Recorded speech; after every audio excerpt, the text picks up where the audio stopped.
नमस्कार। और सुन लो यूपीएससी में आपका स्वागत है। आज हम एक बहुत ही दिलचस्प सवाल से शुरुआत कर रहे हैं। क्या भारत का औद्योगिक इतिहास सिर्फ बड़ी बड़ी मिलों और कारखानों तक ही सीमित है, या फिर असली कहानी भारत की आर्थिक ताकत की जड़ें कहीं और, शायद गांवों और छोटे कस्बों में छिपी हैं? बिल्कुल सही सवाल उठाया है।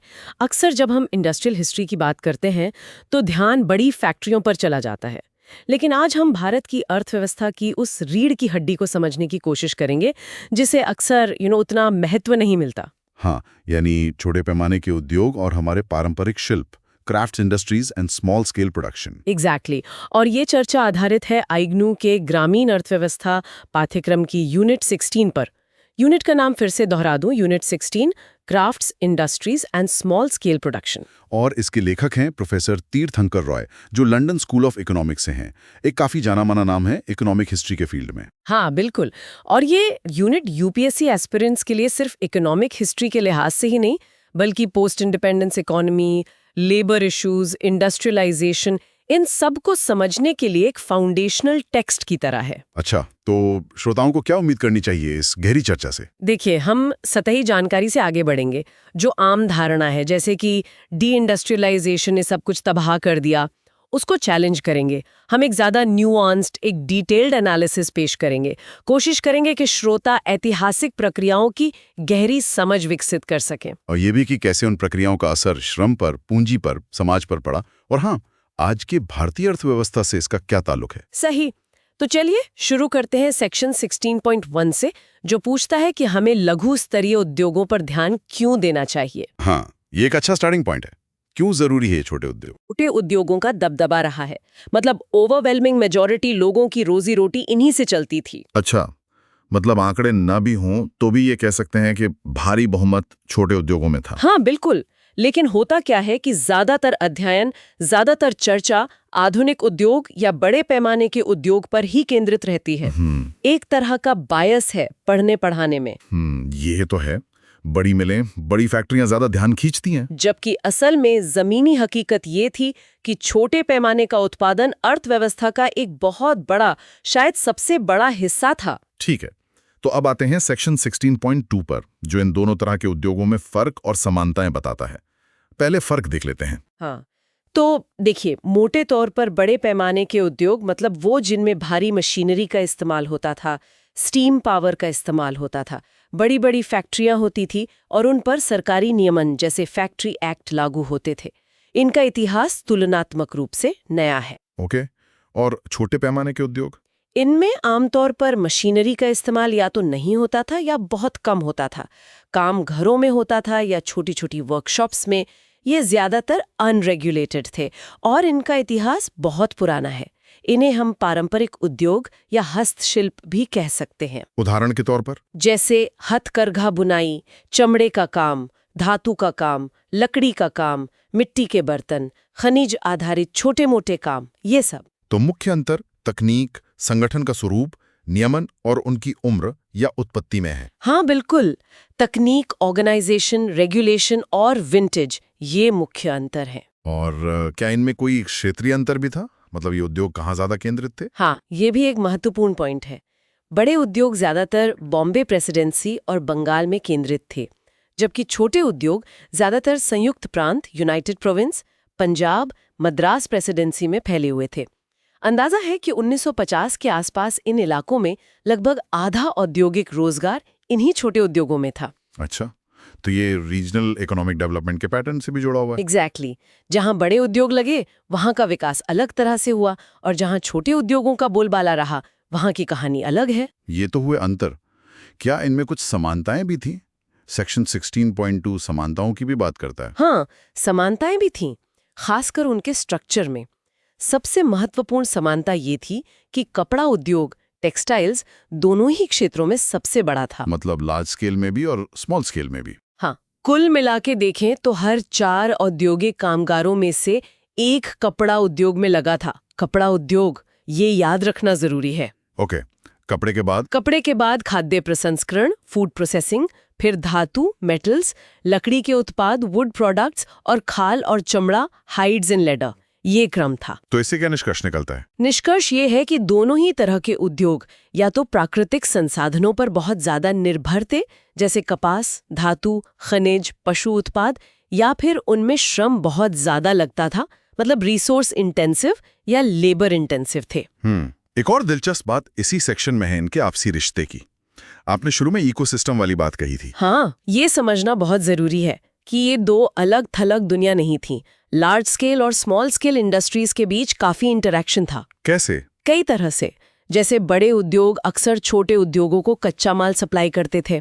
मान लीजिए मिलों का बना सूत हथकरघों तक जाता था। अच्छा, और श्रमिक भी अक्सर इन दोनों सेक्टर्स के बीच आते जाते रहते थे।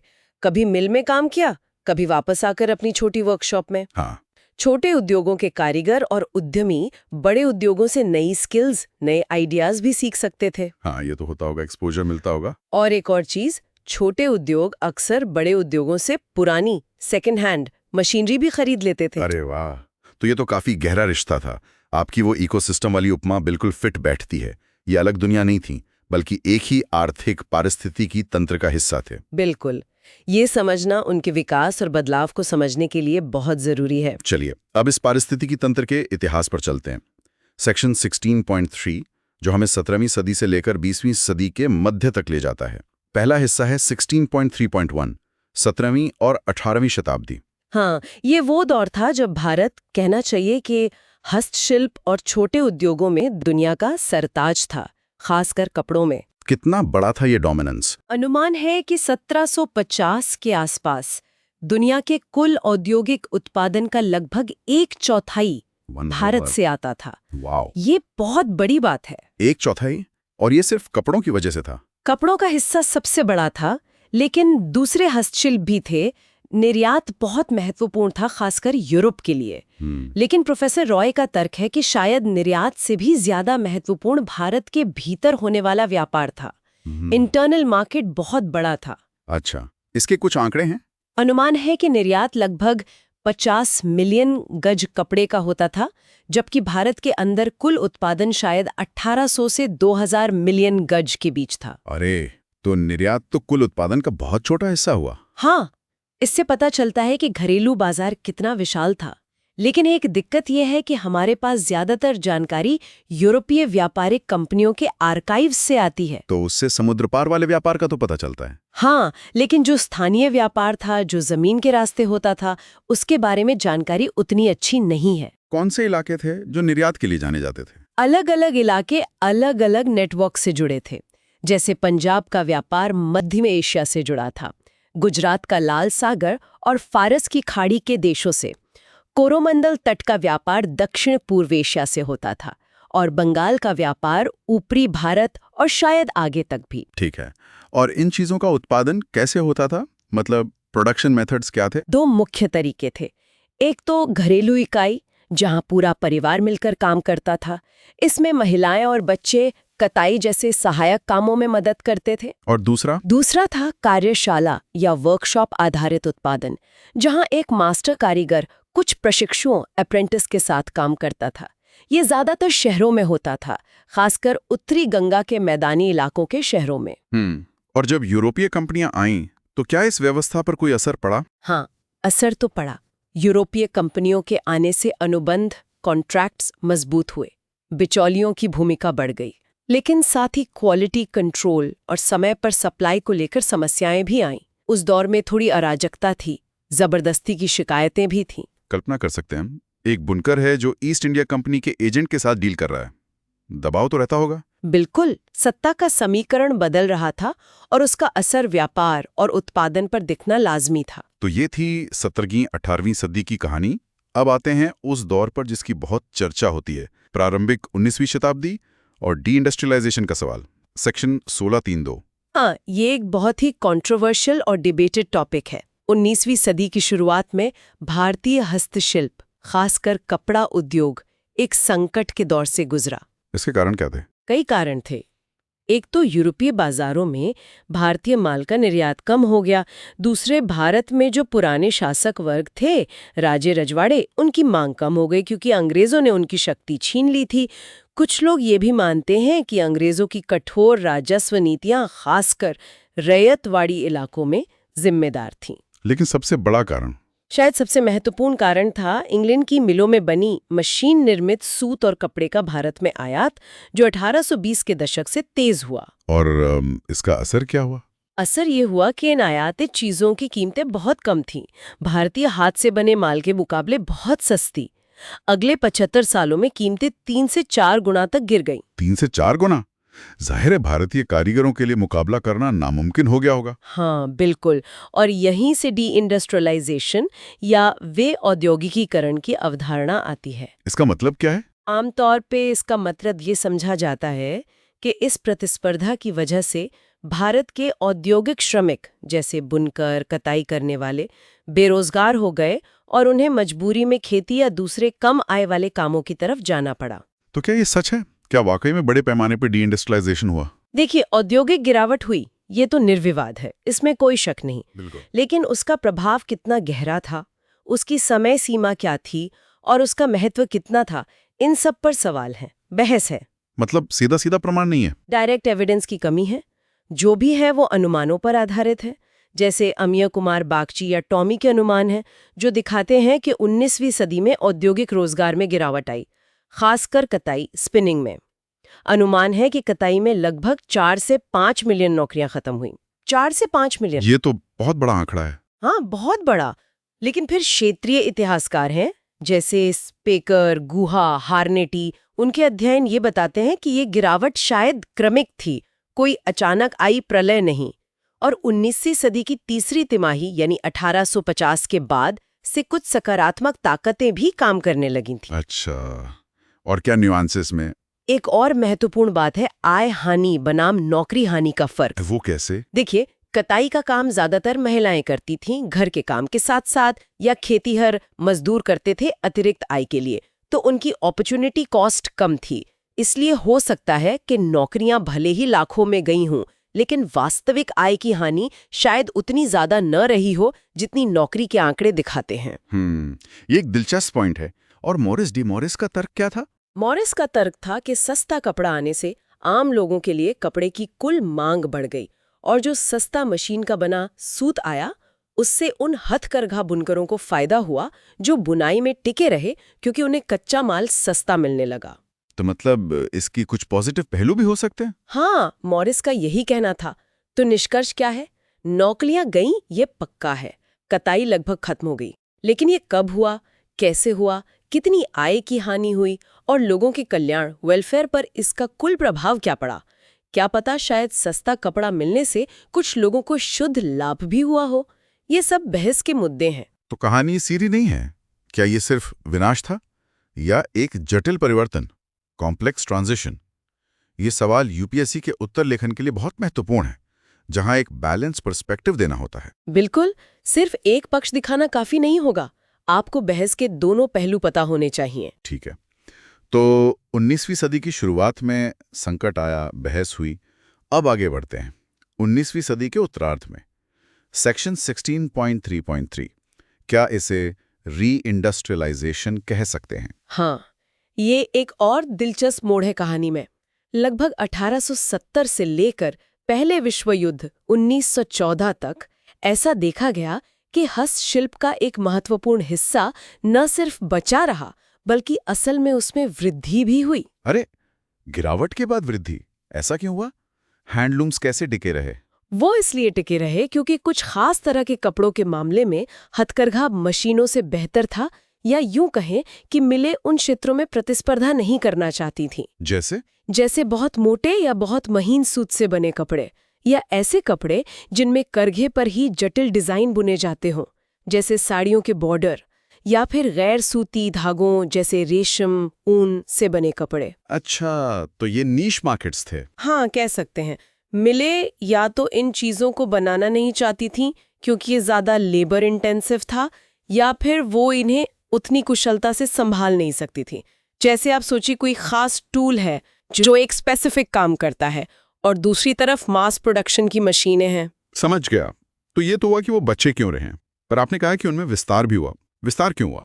विस्तार के पीछे मांग, डिमांड साइड, और आपूर्ति, सप्लाई साइड, दोनों तरफ के कारण थे। पहले मांग की बात करते हैं। मांग पक्ष पर देखें तो पहली बात, कपड़ों की कीमतें गिरने से आम लोगों की औसत खपत बढ़ी।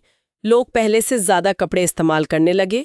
दूसरी बात, कृषि के विकास और व्यावसायीकरण, कमर्शलाइजेशन ऑफ एग्रीकल्चर से ग्रामीण इलाकों में लोगों की आय बढ़ी, जिससे स्थानीय मांग मजबूत हुई। नए बाजार नेटवर्क भी बने। इसका कोई उदाहरण? हाँ, जैसे डगलस हेन्स ने 1998 के अपने काम में दिखाया है कि कैसे कृषि विकास ने पश्चिमी भारत में बुनकरों के लिए मांग पैदा की। और तीसरी बात, 1920 के दशक के मध्य से भारत के कपड़ा उद्योग को टैरिफ प्रोटेक्शन मिला, जिससे विदेशी प्रतिस्पर्धा कुछ कम हुई। ओके, ये तो हुई डिमांड की बात। सप्लाई साइड पर क्या हुआ? सप्लाई साइड पर भी कुछ महत्वपूर्ण बदलाव हुए। एक तो छोटे पैमाने पर उत्पादन के लिए अनुकूल, श्रम बचाने वाले कुछ नए उपकरणों का प्रसार बढ़ा। इनकी बात हम आगे करेंगे। दूसरा, औद्योगिक संगठन में बदलाव आया। काम धीरे धीरे घरों से निकलकर मजदूरी आधारित कार्यशालाओं में, वेज बेस्ड वर्कशॉप्स में शिफ्ट होने लगा। तो कारीगरों ने खुद को अडेप्ट किया। हाँ बिल्कुल, कारीगरों की अनुकूलन क्षमता को कम नहीं आंकना चाहिए। उन्होंने नई तकनीकों को अपनाया, बदले हुए बाजार के हिसाब से खुद को ढाला। तो ये रीइंडस्ट्रियलाइजेशन वाली बात काफी मजबूत लगती है। हाँ, कम से कम ये तो साफ है कि 19वीं सदी के अंत तक हस्तशिल्प खत्म नहीं हुए थे, बल्कि एक नए रूप में ढल रहे थे। चलिए अब 20वीं सदी में प्रवेश करते हैं। सेक्शन 16.3.4 1900 से 1951 तक विकास का पैटर्न क्या रहा? यहाँ तस्वीर थोड़ी और जटिल हो जाती है। पहले रोजगार के आंकड़े देखते हैं। बड़े उद्योगों का हिस्सा रोजगार में अब भी कम ही था। 1900 में शायद 5% था, जो 1991 तक बढ़कर करीब 29% हुआ। यानी छोटे उद्योगों का दबदबा बना रहा। लेकिन जनगणना के आंकड़े क्या कहते हैं? 1881 से 1931 तक के जनगणना के आंकड़े दिखाते हैं कि कुल औद्योगिक रोजगार में लगातार और तेजी से गिरावट आई, खासकर छोटे पैमाने के उद्योगों में। और इसी दौरान कृषि रोजगार में वृद्धि हुई। तो इसका क्या मतलब निकाला गया? सुरेंद्र पटेल जैसे विद्वानों ने इसकी व्याख्या की कि डी इंडस्ट्रियलाइजेशन की प्रक्रिया 20वीं सदी में भी जारी रही। लेकिन क्या इस व्याख्या पर सवाल उठे? हाँ बिल्कुल।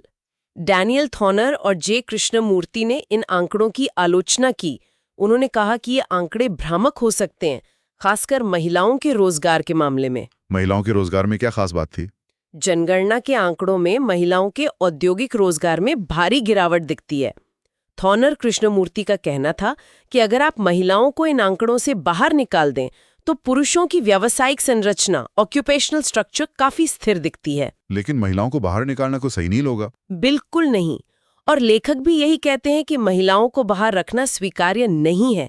लेकिन ये आलोचना एक महत्वपूर्ण वैकल्पिक व्याख्या की ओर इशारा करती है। वो क्या है? वो ये कि रोजगार में जो गिरावट दिख रही है उसका कारण शायद डी इंडस्ट्रियलाइजेशन न होकर औद्योगिक संगठन में बदलाव हो। Change industrial organisation. हाँ, मतलब कैसे? मतलब ये कि काम घरों से, जहां अक्सर महिलाएं अंशकालिक यानी पार्ट टाइम श्रमिक होती थीं, निकलकर छोटी कार्यशालाओं, वर्कशॉप्स में जा रहा था, जहां ज्यादातर पुरुष, अधिक उत्पादक, विशेषीकृत मजदूर काम करते थे। अच्छा, तो घर आधारित काम कम हुआ और वर्कशॉप आधारित काम बढ़ा। हाँ, अब अगर ऐसा हुआ तो कुल रोजगार की संख्या तो घट सकती है, क्योंकि पार्ट टाइम घरेलू कामगार कम हो गए। लेकिन जो लोग वर्कशॉप में काम कर रहे हैं उनकी श्रम उत्पादकता ज्यादा हो सकती है। तो कम रोजगार लेकिन उच्च उत्पादकता। एग्जैक्टली, कम रोजगार उच्च उत्पादकता। ये व्याख्या जनगणना के आंकड़ों को बिना डी इंडस्ट्रियलाइजेशन की कहानी कहे भी समझा सकते हैं। ये तो बहुत महत्वपूर्ण नजरिया है। क्या इसके समर्थन में और कोई सबूत है? हाँ, आय के आंकड़े। शिव सुब्रमण्यन ने 2001 में राष्ट्रीय आय के जो आंकड़े दिए वो दिखाते हैं कि 1901 से 1947 के बीच उद्योग क्षेत्र में कुल वास्तविक आय, टोटल रियल इनकम, और प्रति श्रमिक वास्तविक आय, रियल इनकम पर वर्कर, दोनों में महत्वपूर्ण वृद्धि हुई, करीब 1.5 से 2% प्रति वर्ष।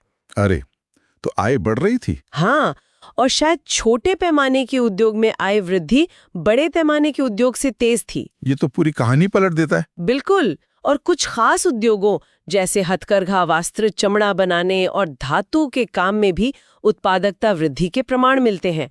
कैसे? उत्पादन के संकेतक प्रोडक्शन इंडिकेटर्स बढ़ रहे थे, जबकि रोजगार के संकेतक या तो स्थिर थे या गिर रहे थे। तो निष्कर्ष क्या निकलता है 20वीं सदी के लिए?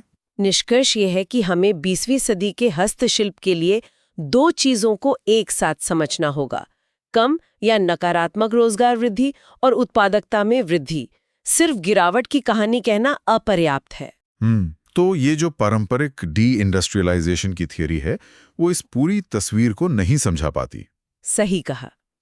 इसीलिए एक नए दृष्टिकोण की जरूरत महसूस हुई, जिसकी चर्चा सेक्शन 16.4 में की गई है। Section 16.4 a new perspective on industrialisation. इसमें पहला हिस्सा है 16.4.1 commercialisation, competition and institutional change. हाँ, ये कहता है कि 19वीं सदी के मध्य से भारत में तेजी से व्यावसायीकरण हुआ, विदेशी व्यापार बढ़ा, आधुनिक परिवहन, रेलवे और संचार, टेलीग्राफ आए, संपत्ति के अधिकार, प्रॉपर्टी राइट्स मजबूत हुए। इन सब बदलावों का असर छोटे पैमाने के उद्योगों पर भी पड़ा। वो भी बदले। कैसे बदले? जो उत्पादन पहले सिर्फ गुजारे, सबसिस्टेंस के लिए होता था, या वस्तु विनिमय, बार्टर के लिए, या सिर्फ स्थानीय बाजारों के लिए, वो कम हुआ और उसकी जगह दूर के बाजारों के लिए अनुबंध पर उत्पादन, कॉन्ट्रैक्ट प्रोडक्शन बढ़ा। नई विपणन प्रणालियां, मार्केटिंग सिस्टम्स उभरी, जो बड़े शहरों और रेलवे पॉइंट्स पर केंद्रित थीं। और इसका प्रभाव क्या हुआ? इसके दो मुख्य प्रभाव हुए। पहला, प्रतिस्पर्धा बढ़ी। जो दूर दराज की या कम गुणवत्ता वाली पारंपरिक चीजें थीं, वो खत्म होने लगीं और कुछ बड़े उत्पादन केंद्र उभरे, जहां उत्पादन, व्यापार, पूंजी और श्रम सब एक जगह केंद्रित हो गए। इससे कारीगरों का प्रवास भी बढ़ा, जिससे श्रम और पूंजी के बाजार बने और मजबूत हुए। मजदूरी पर श्रमिक रखने को प्रोत्साहन मिला। ये तो हुआ पहला प्रभाव। दूसरा प्रभाव ये हुआ कि औद्योगिक संगठन बदला। सूचना और कार्यशील पूंजी महत्वपूर्ण संसाधन बन गए। तो जिन लोगों का इन पर नियंत्रण था, यानी व्यापारी, महाजन, पूंजीपति, उनकी शक्ति बढ़ गई। पूंजीपति, श्रमिक और नियोक्ता कर्मचारी जैसे संबंध ज्यादा स्पष्ट हो गए। प्रतिस्पर्धा ने विशेषीकरण और श्रम विभाजन को भी बढ़ावा दिया। तो व्यवसायीकरण ने पूरे सिस्टम को बदल दिया। हाँ, और इसी पृष्ठभूमि में लेखक एक नया दृष्टिकोण पेश करते हैं। Section 16.4.2 a new view, labour intensive industrialisation. श्रम गहन औद्योगिकरण, ये क्या है? ये डी इंडस्ट्रियलाइजेशन के विचार को चुनौती देता है, जो यूरोपीय औद्योगिकरण के अनुभव पर आधारित है। यूरोप में औद्योगिकरण का मतलब था कि पूंजी गहन, कैपिटल इंटेंसिव तरीकों ने श्रम गहन, लेबर इंटेंसिव तरीकों की जगह ले ली। और भारत में ऐसा नहीं हुआ। लेखक का तर्क है कि भारत में मध्य 19वीं सदी से एक अलग तरह का औद्योगिकरण हुआ, श्रम गहन औद्योगिकरण, लेबर इंटेंसिव इंडस्ट्रियलाइजेशन। इसे फिर से दोहराते हैं, श्रम गहन औद्योगिकरण। ये किस पर आधारित था? ये भारत की खास परिस्थितियों पर आधारित था। यहाँ सस्ता कुशल श्रम, चीप स्किल्ड लेबर उपलब्ध था, प्राकृतिक संसाधन थे और लोगों के उपभोग का एक खास पैटर्न था, जिसमें पारंपरिक वस्तुओं की काफी मांग थी। तो भारत ने इन चीजों का फायदा उठाकर उत्पादन में ज्यादा दक्षता, एफिशिएंसी हासिल करने के लिए आंतरिक बाजार प्रेरित इंटरनल मार्केट ड्रिवन रास्ता अपनाया। तो इस नजरिए से कारीगर जैसे हथकरघा बुनकर डी इंडस्ट्रियलाइजेशन के शिकार नहीं थे। नहीं, बल्कि वो इस श्रम गहन औद्योगिकरण का हिस्सा थे। वो खुद को बदल रहे थे, अपनी उत्पादकता बढ़ा रहे थे और प्रति श्रमिक आय, इनकम पर वर्कर बढ़ाकर अर्थव्यवस्था में सकारात्मक योगदान दे रहे थे। ये तो विकास पर एक बिल्कुल वैकल्पिक दृष्टिकोण है, यूपीएससी के लिए बहुत महत्वपूर्ण। हाँ, ये दिखाता है कि औद्योगिकरण का सिर्फ एक ही रास्ता नहीं होता। भारत का अनुभव अलग था। चलिए, इस दृष्टिकोण को और बेहतर समझने के लिए दो प्रमुख उद्योगों के केस स्टडीज देखते हैं। सेक्शन 16.5 पहला है 16.5.1 कॉटन एंड सिल्क वीविंग, कपास और रेशम बुनाई। हाँ, कपड़ा उद्योग, जैसा हमने पहले कहा, सबसे महत्वपूर्ण था। अंतर्युद्ध काल यानी 1919-1939 में अनुमान है कि इस क्षेत्र में लगभग 3 से 3.5 मिलियन लोग काम करते थे। 3 से 3.5 मिलियन। और इसमें मिलों का हिस्सा कितना था? मिलों में तो सिर्फ 10% लोग काम करते थे, बाकी 90% लोग मुख्य रूप से हाथ के औजारों का इस्तेमाल करते थे, या तो अपने घरों में या छोटी फैक्ट्रियां वर्कशॉप्स में। उत्पादन में हथकरघा का हिस्सा कितना था? 20वीं सदी की पहली छमाही में हथकरघा भारत में बनने वाले कुल सूती कपड़े का लगभग 25% उत्पादन करता था।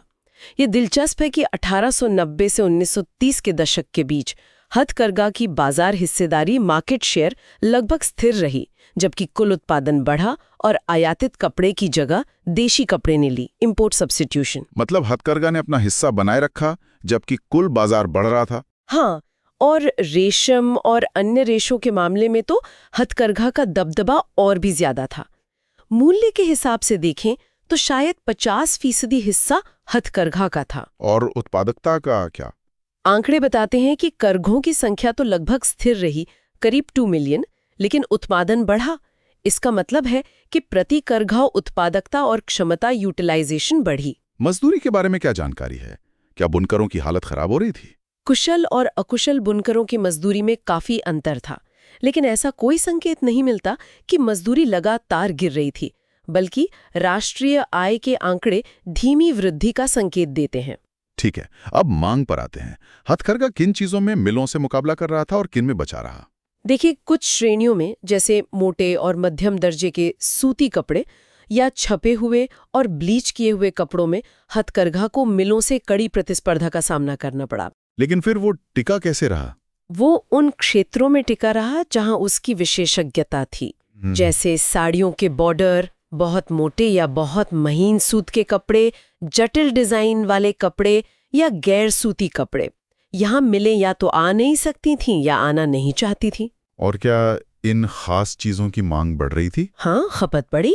इसके पीछे कई कारण थे, जैसे नकदी फसलें उगाने वाले क्षेत्रों में किसानों की खरीदने की शक्ति बढ़ी, कपड़े पहनने की आदतों में भी बदलाव आया। उदाहरण के लिए? जैसे दक्षिण भारत की दलित जातियों द्वारा ज्यादा और बेहतर कपड़े पहनना शुरू करना, इससे मांग पैदा हुई। व्यापार, ट्रेड में क्या बदलाव आए? लंबी दूरी का व्यापार बढ़ा। पहले जो स्थानीय स्तर पर सीधा लेन देन होता था, उसकी जगह थोक व्यापार ने ले ली। कच्चे माल जैसे सूत, रंग, रेशम, जरी का व्यापार भी ज्यादा संगठित हो गया। अक्सर बुनकर खुद भी इन चीजों के व्यापार में शामिल थे। ओके, ये तो हुई मांग और व्यापार की बात। अब आपूर्ति पक्ष पर आते हैं। उत्पादन के तरीके कैसे बदले? लगभग 1860 के दशक तक घरेलू इकाई आम थी, जहां परिवार मिलकर काम करता था। लेकिन अंतर्युद्ध काल से हथकरघा कारखानों का विस्तार हुआ, खासकर पश्चिमी भारत के शहरों में। अच्छा, घर से निकलकर कारखानों में? हाँ, इन कारखानों में प्रवासी मजदूरों का इस्तेमाल होता था, बेहतर औजारों का उपयोग होता था, और इन्हें अक्सर उन लोगों ने स्थापित किया था जिन्होंने कपड़े, सूत, रंग, जरी या रेशम के व्यापार में पैसा कमाया था। प्रवासन कितना महत्वपूर्ण था? प्रवासन बहुत महत्वपूर्ण था। बुनकर पूर्वी यूपी या हैदराबाद जैसी जगहों से पश्चिमी भारत के औद्योगिक शहरों जैसे शोलापुर, मालेगांव, भिवंडी, बुरहानपुर, सूरत की ओर पलायन कर रहे थे। और तकनीक में क्या बदलाव आए? यहाँ भी महत्वपूर्ण बदलाव हुए। बेहतर औजारों का प्रसार हुआ, जिसमें प्रांतीय सरकारों ने भी मदद की। सबसे महत्वपूर्ण था फ्लाई शटल लूम का आना। ये हाथ से चलाए जाने वाले पारंपरिक करघे से तेज था। Fly shuttle loom, okay. हाँ, और फिर आया फ्रेम लूम। ये कम जगह लेता था, इस पर ज्यादा लंबाई का कपड़ा बुना जा सकता था, और ये कारखानों के लिए ज्यादा उपयुक्त था, इसलिए कारखानों में ये काफी लोकप्रिय हुआ। और कोई तकनीकी बदलाव? हाँ, ताना वॉर्प तैयार करने के तरीकों में सुधार हुआ, जैसे वॉर्प बीम का इस्तेमाल। सिंथेटिक रंगों का इस्तेमाल भी शुरू हुआ। और फिर एक बहुत बड़ा कदम आया, पावर लूम। हाँ, पावर लूम का उदय। ये फ्रेम लूम से अगला तार्किक कदम था। ये बिजली से चलने वाला करघा था। अक्सर मिलों द्वारा छोड़े गए पुराने सेकेंड हैंड करघों का इस्तेमाल करके इन्हें शुरू किया गया। इसकी शुरुआत करीब 1900 के आसपास हुई, लेकिन 1930 के दशक में जब बिजली आसानी से उपलब्ध होने लगी तो इसमें तेजी आई। कितने पावर लूम लग गए थे? 1940 तक भारत में करीब 15,000 पावर लूम लग चुके थे, जो कपास, रेशम और रेयॉन आर्टिफिशियल सिल्क का कपड़ा बनाते थे। और इन्हें कौन लगा रहा था? क्या बड़े उद्योगपति? नहीं, दिलचस्प बात यह है कि इन्हें ज्यादातर उन्हीं लोगों ने शुरू किया था जिनकी पृष्ठभूमि हथकरघा उद्योग से जुड़ी थी। ये दिखाता है कि कैसे छोटे उद्यमी नई तकनीक अपना रहे थे। तो ये निरंतरता और अनुकूलन का एक बेहतरीन उदाहरण है। पावरलूम ने विशेषज्ञता और श्रम विभाजन को और बढ़ाया। बिल्कुल, ये दिखाता है कि कैसे टेक्नोलॉजिकल बदलाव इंक्रीमेंटल हो सकता है और पुरानी इंडस्ट्री के लोग ही उसे आगे बढ़ा सकते हैं। चलिए अब दूसरे उद्योग पर आते हैं। सेक्शन 16.5.2 लेदर, चमड़ा। हाँ, चमड़ा उद्योग की कहानी थोड़ी अलग है। 19वीं सदी के अंत में चमड़ा और खालें भारत की प्रमुख निर्यात वस्तुओं में से एक थीं। ये सिलसिला महामंदी, ग्रेट डिप्रेशन 1930-37 तक चला। महामंदी के बाद क्या हुआ? महामंदी के बाद कच्ची खालों और कमाए हुए चमड़े, टैंड हेड स्किन्स का निर्यात गिर गया। लेकिन इसका एक सकारात्मक पहलू ये हुआ कि अब ये चमड़ा स्थानीय निर्माताओं द्वारा ज्यादा इस्तेमाल किया जाने लगा और फिर तैयार चमड़े के सामान, मैन्युफैक्चर्ड लेदर गुड्स का निर्यात बढ़ा। इस उद्योग की शुरुआत कैसे हुई थी? इसका मूल स्वरूप क्या था? मूल रूप से ये ग्रामीण शिल्प था, रूरल क्राफ्ट था, जिसे ज्यादातर निचली मानी जाने वाली जातियों के लोग करते थे। ये लोग अक्सर अंशकालिक खेतीहर मजदूर भी होते थे। लेन देन ज्यादातर वस्तु विनिमय पर आधारित था, जैसे अनाज के बदले खालें लेना, और कारीगरों को इसमें अक्सर अच्छी शर्तें नहीं मिलती थीं। संगठन कैसा था? या तो एक अकेला घर काम करता था या फिर सामूहिक श्रम होता था, जहां गांव से थोड़ी दूर एक खास इलाका, जिसे कमाऊ इलाका कह सकते हैं, में कई लोग मिलकर खाल कमाने का काम करते थे। और इसमें बदलाव कैसे आया? खास शहरों में केंद्रित हो गया, जैसे कानपुर, मद्रास, बॉम्बे, कैलकाटा। विदेशी खरीदार बेहतर गुणवत्ता यानी बेटर क्वालिटी की मांग करते थे। इस मांग ने इन शहरों में व्यापारियों के स्वामित्व वाले कारखानों, मर्चेंट ओन्ड टैनरी फैक्ट्रीज को बढ़ावा दिया। तो गांव से शहर की ओर? हाँ, ग्रामीण वस्तु विनिमय कमजोर पड़ गया। कारीगर बेहतर अवसरों की तलाश में शहरों की ओर पलायन करने लगे और इन कारखानों में मजदूर बन गए। और इससे काम करने के तरीके पर क्या असर पड़ा? एक बहुत बड़ा बदलाव आया। पहले जो काम यानी खाल उतारना, उसे कमाना, टैनिंग और फिर उससे सामान बनाना अक्सर एक ही व्यक्ति या परिवार करता था, वो अब अलग अलग हो गया। इससे श्रम विभाजन, डिवीजन ऑफ लेबर और विशेषज्ञता, स्पेशलाइजेशन बढ़ी। क्या कारखानों में पुरानी सामाजिक व्यवस्था खत्म हो गई? पूरी तरह तो नहीं। पुरानी सामाजिक ऊंच नीच, सोशल हायरार्कीज कुछ हद तक कारखानों में भी बनी रही, लेकिन फिर भी कारखाना काम करने की एक नई और स्वतंत्र प्रणाली भी थी, जहां पुराने बंधन कुछ ढीले पड़े। तो अगर हम बुनकरों और चर्मकारों के रास्तों की तुलना करें तो क्या मुख्य अंतर दिखता है? मुख्य अंतर ये दिखता है कि बुनाई में, खासकर हथकरघा में, कारीगरों का नियंत्रण ज्यादा बना रहा, तकनीक का अनुकूलन हुआ और पावरलूम जैसे नए रूप सामने आए जो अक्सर कारीगर पृष्ठभूमि से ही निकले। जबकि चमड़ा उद्योग में व्यापार और उत्पादन पर व्यापारियों का नियंत्रण ज्यादा स्थापित हुआ और कारीगर ज्यादातर मजदूर बन गए। ग्रामीण शिल्प का शहरी फैक्ट्री उत्पादन में रूपांतरण ज्यादा तेजी से हुआ। ये दोनों उद्योगों की कहानी काफी अलग अलग है। हाँ, और ये दिखाता है कि छोटे पैमाने के उद्योग कोई एक होमोजीनियस कैटेगरी नहीं है, उसके अंदर भी बहुत विविधता है। बिल्कुल। अब इन बदलावों के दो महत्वपूर्ण पहलुओं, श्रम और पूंजी पर गहराई से नजर डालते हैं। सेक्शन 16.6 लेबर, श्रम। हाँ, श्रम के मामले में जो मुख्य प्रवृत्ति दिखती है वो है भाड़े के श्रम, वेज लेबर का बढ़ता हुआ उपयोग और श्रम बाजार, लेबर मार्केट का विकास। कारखाने कहाँ ज्यादा बढ़े हैं? मतलब किन परिस्थितियों में फैक्ट्री सिस्टम ज्यादा फैला? लेखक 4 स्थितियां बताते हैं। पहली, जहां प्रवासी मजदूर बड़ी संख्या में आए, जैसे शोलापुर में बुनाई उद्योग। दूसरी, ऐसे उद्योग जहां कौशल की जरूरत कम थी, लेस स्किल इंटेंसिव, जैसे चमड़ा कमाना, टैनिंग। तीसरी, ऐसे उद्योग जो आंशिक रूप से मशीनीकृत हो गए थे। और चौथी, उत्तरी भारत के कुछ कुशल शिल्पों में जहां व्यापारियों ने बड़े बड़े शेड स्थापित किए, जैसे कालीन बुनाई। हालांकि यहाँ सख्ती से मजदूरी संबंध थे या नहीं, ये कहना मुश्किल है। प्रवासन का कितना रोल था इसमें? प्रवासन बहुत महत्वपूर्ण था। जैसा हमने पहले भी कहा, कारीगर औद्योगिक शहरों की ओर पलायन कर रहे थे। कुछ ने अपना शिल्प छोड़ दिया, कुछ मिलों में चले गए और कुछ ने अपने शिल्प को ही कच्चे माल या बाजार के नजदीक स्थापित कर लिया। ये तो हुई कारखानों की बात। कारखानों के बाहर श्रम संबंध कैसे बदल रहे थे? कारखानों के बाहर श्रम बाजार का उदय ज्यादा सूक्ष्म था। व्यापारी अक्सर पारंपरिक संबंधों के जरिए ही काम करवाते थे, जिसे पुटिंग आउट सिस्टम कहते हैं, यानी कारीगर को कच्चा माल देना और तैयार माल वापस लेना। और पारिवारिक श्रम का क्या हुआ?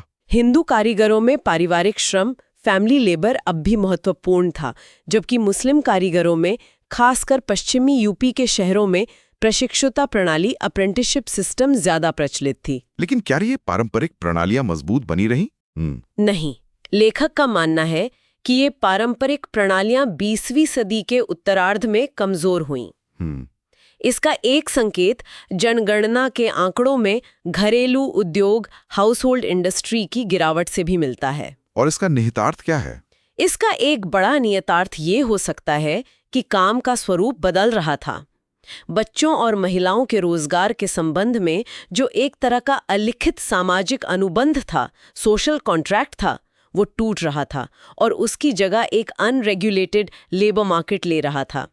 इस पर और ऐतिहासिक शोध की जरूरत है। हाँ, ये तो आज के समकालीन श्रम मुद्दों से भी जुड़ता है। बिल्कुल, अनौपचारिक क्षेत्र की जड़ें यहीं कहीं हैं। अब आते हैं पूंजी, कैपिटल पे। सेक्शन 16.7 पहला सवाल है, पैसा आता कहां से था? Section 16.7.1 source of capital. ये बहुत दिलचस्प है। छोटे उद्योगों का औपचारिक बैंकिंग क्षेत्र से लगभग कोई संपर्क नहीं था। उन्हें बैंकों से कर्ज नहीं मिलता था। तो क्या वो अनौपचारिक ऋण बाजारों जैसे साहूकारों पर निर्भर थे? उनसे भी संपर्क बहुत सीमित था। कार्यशील पूंजी यानी रोजमर्रा के खर्चों के लिए पैसा का मुख्य स्रोत था व्यापार ऋण। व्यापार ऋण मतलब कच्चे माल के आपूर्तिकर्ता से उधार पर माल लेना और तैयार माल बेचने के बाद भुगतान करना। ये व्यवस्था आज भी छोटे उद्योगों में बहुत आम है। अच्छा, तो बैंकिंग नहीं, ट्रेड क्रेडिट मुख्य था। क्या स्थायी पूंजी जैसे औजार या छोटी मशीन खरीदने के लिए कर्ज मिलना आसान था? ज्यादातर जगहों पर नहीं, लेकिन कुछ शहरों में जैसे सूरत के जरी उद्योग में स्थायी पूंजी के लिए ऋण प्राप्त करना शायद थोड़ा आसान था। ठीक है, अब सवाल उठता है कि पूंजीपति कौन थे? सेक्शन 16.7.2। हाँ, व्यवसायीकरण के साथ नए तरह के पूंजीपति उभरे, जैसे थोक व्यापारी, कच्चे माल के आयातक, कारखाना मालिक। इनकी पृष्ठभूमि क्या थी?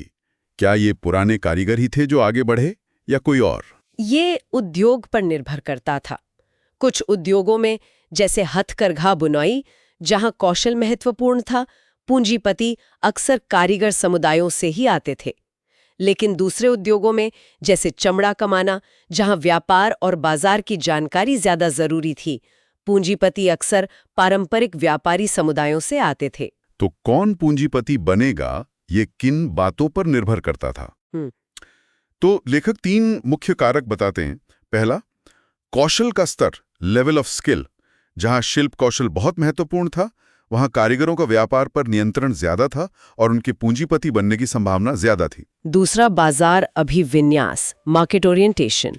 जो शिल्प निर्यात के लिए बनते थे, उनमें व्यापारियों का नियंत्रण ज्यादा होता था, क्योंकि उन्हें बाजार की जानकारी और ज्यादा पूंजी की जरूरत होती थी। और तीसरा, सामाजिक पदानुक्रम, सोशल हायरार्की। जैसे चर्मकारों के लिए, जो सामाजिक रूप से निचली पायदान पर थे, ऋण लेना या अपना व्यवसाय शुरू करना ज्यादा मुश्किल था। बुनकरों के लिए सामाजिक प्रतिबंध शायद उतने कड़े नहीं थे। तो आर्थिक और सामाजिक दोनों कारक भूमिका निभा रहे थे। बिल्कुल। तीसरा हिस्सा है सेक्शन 16.7.3 एसोसिएशंस एंड ऑर्गेनाइजेशंस। क्या कारीगरों के अपने संगठन थे? हाँ, सामूहिक संगठनों की भी भूमिका थी। ये संगठन प्रतिस्पर्धा को नियंत्रित करने, बाहरी लोगों के प्रवेश को रोकने और औद्योगिक संबंधों के संघर्षों को मैनेज करने में मदद करते थे। जैसे यूरोप में गिल्ड होते थे। भारत में उस तरह के औपचारिक गिल्ड दुर्लभ थे, लेकिन जाति, कास्ट और समुदाय आधारित संघ, कम्युनिटी एसोसिएशंस अक्सर इनमें से कुछ भूमिकाएं निभाते थे। जहां बाजार अविकसित थे, वहां आपसी विश्वास, ट्रस्ट, कर्ज और बीमा, क्रेडिट और इंश्योरेंस जैसी चीजों के लिए बहुत महत्वपूर्ण था और ये संघ विश्वास बनाने में मदद करते थे। अच्छा, तो ये थी श्रम और पूंजी की कहानी। अब हम लगभग अंत में आ गए हैं। सेक्शन 16.8 में लेखक पूरी चर्चा का सार प्रस्तुत करते हैं। क्या आप मुख्य निष्कर्षों को संक्षेप में बता सकती हैं? हाँ, बिल्कुल। चलिए मुख्य तर्कों को फिर से दोहराते हैं। पहला, लघु स्तरीय उद्योग भारतीय अर्थव्यवस्था के केंद्र में था, परिधि पर नहीं, उसे नजरअंदाज नहीं किया जा सकता। ठीक है। दूसरा, पूर्व औपनिवेशिक काल के व्यापार नेटवर्क अंग्रेजों के आने से बाधित हुए और यूरोपीय हितों के अनुसार पुनरुन्मुख किए गए। तीसरा, डी इंडस्ट्रियलाइजेशन पर। हाँ, तीसरा, डी इंडस्ट्रियलाइजेशन एक जटिल और सूक्ष्म प्रक्रिया थी। महत्वपूर्ण नौकरी हानि हुई, खासकर कताई में, ये सच है। लेकिन इसकी समय सीमा, इसका प्रभाव, ये सब बहस का विषय है। ये शायद क्रमिक था और शायद आम उपभोक्ता के लिए शुद्ध कल्याण लाभ भी हुआ हो। ये सिर्फ तबाही की कहानी नहीं है। चौथा, हस्तशिल्प खत्म नहीं हुए, बल्कि विशेषज्ञता, स्पेशलाइजेशन के जरिए जीवित रहे, जैसे मोटे महीन वस्त्र, जटिल डिजाइन। पांचवा, 19वीं सदी के अंत में एक तरह का सुधार और अनुकूलन, री इंडस्ट्रियलाइजेशन देखा गया। ये व्यावसायीकरण, कमर्शलाइजेशन, नए बाजारों के खुलने और छोटे पैमाने के भीतर तकनीकी अपनाने, टेक्नोलॉजिकल अडॉप्शन से प्रेरित था। छठा, रोजगार और उत्पादकता पर। हाँ, छठा मुख्य प्रवृत्ति, मेन ट्रेंड थी उत्पादन का घर अंशकालिक काम से कार्यशाला मजदूरी श्रम में बदलना। इसका नतीजा था रोजगार के आंकड़ों में गिरावट, लेकिन उच्च उत्पादकता, हायर प्रोडक्टिविटी और प्रति श्रमिक आय में वृद्धि। सातवां, भारत का औद्योगिकरण का रास्ता। सातवां, भारत ने यूरोप से अलग श्रम गहन औद्योगिकरण, लेबर इंटेंसिव इंडस्ट्रियलाइजेशन का मार्ग अपनाया, जो यहाँ की परिस्थितियों के अनुकूल था। आठवां, केस स्टडीज से। आठवां, वस्त्र और चमड़ा उद्योगों की केस स्टडीज दिखाती हैं कि कैसे अनुकूलन, प्रवासन, बदलते संगठन और तकनीकी बदलाव हुए, जिसमें हथकरघा क्षेत्र से पावर लूम का उदय भी शामिल है। नौवां, श्रम बाजार पर। नौवां, भाड़े के श्रम और श्रम बाजार विकसित हुए, जबकि पारंपरिक प्रणालियां जैसे पारिवारिक श्रम, प्रशिक्षुता कमजोर हुईं। और 10वां, पूंजी पर। और 10वां, पूंजी का मुख्य स्रोत व्यापार ऋण, ट्रेड क्रेडिट था। पूंजीपति कौन बने, ये उद्योग और सामाजिक कारकों पर निर्भर करता था, और कारीगर या व्यापारी पृष्ठभूमि से आ सकते थे। सामूहिक संगठनों की भी भूमिका थी। बहुत बढ़िया। ये एक बेहतरीन सारांश है। ये दिखाता है कि कहानी कितनी जटिल और परतदार है। हाँ, और यही जटिलता समझना यूपीएससी एस्पिरेंट्स के लिए जरूरी है। सिर्फ हेडलाइन नैरेटिव्स काफी नहीं है। बिल्कुल।